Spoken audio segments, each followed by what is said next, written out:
What's up, everyone? Welcome to today's video. Welcome to the Video Game Fight School channel. Thank you very much for tuning in. So for most of you who know, Gotham Knights has received a discount on the PlayStation and Xbox store. Right now it's going on US $41 and I think 99 cents. Now, something that's really interesting is some people have already started to pick it up. Some people are saying that, man, I finally got around to picking it up and I'm quite surprised. The game is actually not as bad as people say it is. Some other people have said it's probably still too expensive and they still categorize the game as a game that they're probably not going to like.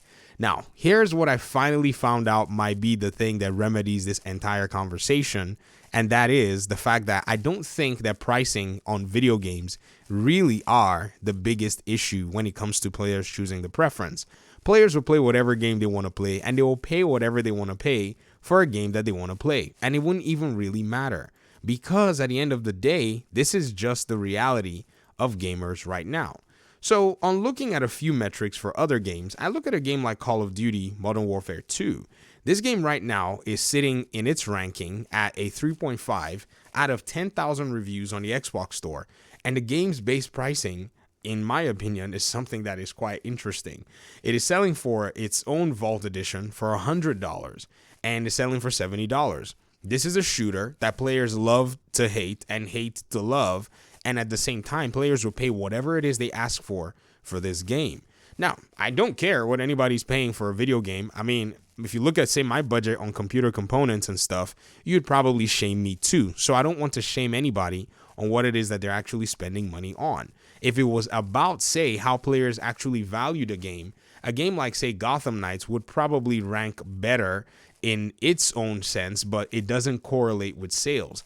I look up, say, the Xbox Gotham Knights, reviews, and I look at compared to a 3.5 that you have here for Modern Warfare 2. With Call of Duty, you have, I said with Call of Duty, with Gotham Knights, you actually have something slightly higher, around a 4.1 when it comes to its reviews. So if you maybe go from the 3-star all the way up, you're looking at something close to at least a 70-something percent, even 80-something percent acceptance rate as well with the game.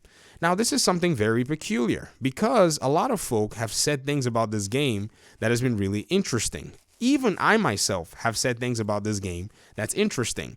Having been on the forefront of covering Gotham Knights before it came out, I went ahead and actually ranked the game predictably. I made a prediction video, and here's the video here.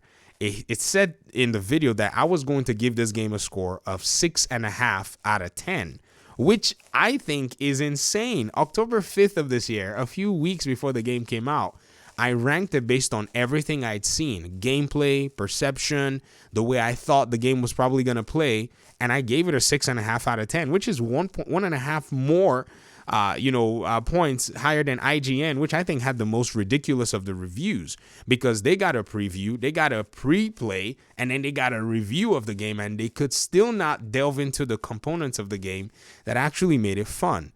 Having played the game, my review went from a 6.5 all the way to an 8 for this game, Gotham Knights.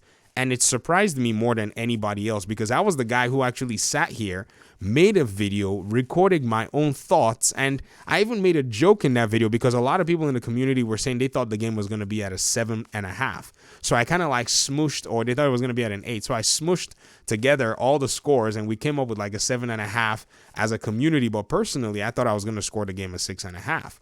But to me, the game eventually became something where I've blown about 100 hours into the game. And I can tell you that for many gamers who may say price is a factor, I think that's somewhat valid. But for most others, I don't think that's the case. I think you've just been taken in some direction of somebody's opinion or somebody's perception of the game. And it has probably confirmed your own biases that you may have, or at least, what they call confirmation bias is probably well at play here. And I can't blame you. Sometimes I have confirmation biases too, but it's interesting to see how my position has changed.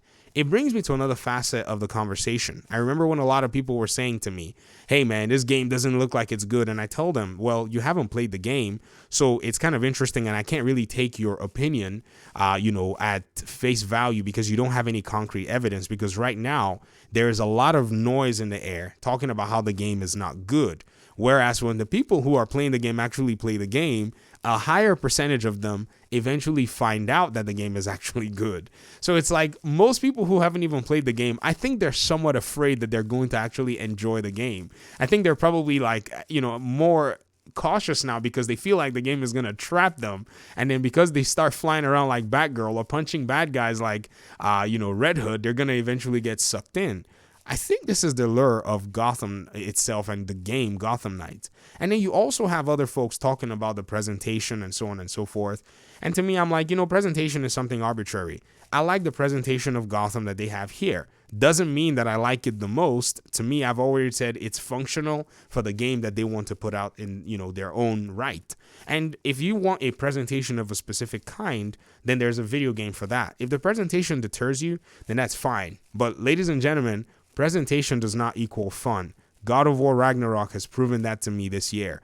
I cannot deal with a lot of what that game has to offer so far. I haven't beaten it, and it's provided me one of the most disappointing experiences ever. I guess maybe because I played Elden Ring, where the prioritization of fun was actually much more. The prioritization of actually playing a game was more important to the developers, whereas in God of War, they prioritize other elements that I'm not necessarily fond of right now. So I think gaming is so funny and gaming is so interesting, and I've learned a lot this year. I really think Gotham Knights taught me a very valuable lesson, and it's one that I was always, in a sense, suspicious about, but I never really got to confront. And this has been really fun to be able to see this and confront this. But if you're on the fence about Gotham Knights, then I think right now on console, the price point is actually where you need to go ahead and consider purchasing the game. If you hate the game after you play it at the $40 price range, then truly this game was not for you. But I can tell you that you're going to find something that catches you in this game. It's scary, especially after you've made some noise talking about how you thought the game was bad or whatever it may be, because many people commented on the game. I read a comment and the person said, you have to admit that the developers actually did a poor job in marketing. They showed bad gameplay. You have to admit that Red Hood gameplay really took us aback.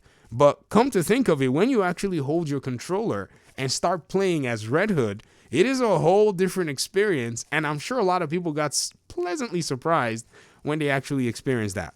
But I'm not going to tell you what to do. I can only recommend what I would do, which I did, which is I think Gotham Knights is, at this point on a console version, at a fair price. On the PC, it had always been a day one buy, however it is you purchased it, because it had that 60 FPS option. On the console, it just never necessarily did, and on playing it on console myself, I paid the whole $70 for that base one, and I was like, nah, bro, I'm not asking anybody to pay $70 on console for this thing.